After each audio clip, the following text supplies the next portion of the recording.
Hello বন্ধুরা, সবাই কেমন আছেন? আজকের ভিডিওতে আমরা দেখাবো কিভাবে মাটি দিয়ে কাঁচ তৈরি করা হয়। বন্ধুরা, আমরা সবাই কাঁচ ব্যবহার করি, কিন্তু আমরা জানি না কাঁচ কিভাবে তৈরি হয়। আজকের ভিডিওটি আপনি পুরো দেখলে জানতে পারবেন কাঁচ কিভাবে তৈরি হয়। আপনি যদি এই চ্যানেলে নতুন হয়ে থাকেন, ভিডিওটিতে একটা লাইক দিয়ে দেখতে থাকুন, আর চ্যানেলটি যারা সাবস্ক্রাইব করেননি প্লিজ একটা সাবস্ক্রাইব করে দিবেন। প্রথমে 1 টন লাল মাটিকে 18 ডিগ্রি সেলসিয়াস তাপমাত্রায় একটি ট্যাঙ্কির ভিতরে রেখে অটোমেটিক মেশিন দিয়ে লাড়তে থাকে। তারপর মাটিটি গলে লাল আগুনের লাভায় পরিণত হয়ে যায়।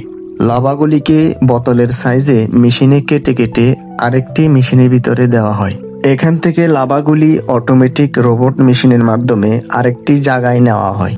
অবাক করার বিষয় হলো, সবগুলো প্রসেসিং সম্পন্ন করা হয় একটি অটোমেটিক মেশিন দিয়ে, যেখানে মানুষের কোনো প্রয়োজন হয় না। এরপর জ্বলন্ত লাভাগুলি এক জায়গা থেকে আরেক জায়গায় নিয়ে এসে কাঁচের বোতল বানানোর জন্য বোতলের ডাইজের ভিতরে দেওয়া হয়। এখানে ডাইজের ভিতরে লাভাগুলি দেওয়ার পর উপর থেকে হাই প্রেসারে হাওয়া দিয়ে লাভাগুলিকে ফুলিয়ে কাঁচের বোতলে পরিণত করা হয়।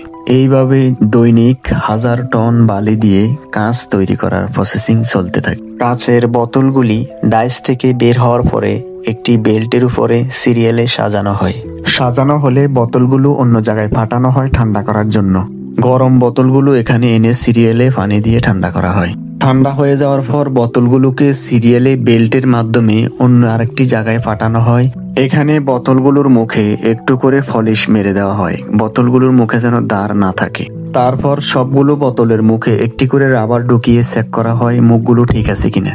বন্ধুরা, সবগুলো প্রসেসিং শেষ হওয়ার পরে কাঁচের বোতলগুলোকে সিরিয়ালে একটি স্ট্যান্ডের উপর নিয়ে আসা হয়। তারপর উপর থেকে একটি মেশিন দিয়ে সবগুলো বোতলকে চুমুকের মতো তুলে নিয়ে আরেকটি জায়গায় কাঠন করার জন্য রাখা হয়।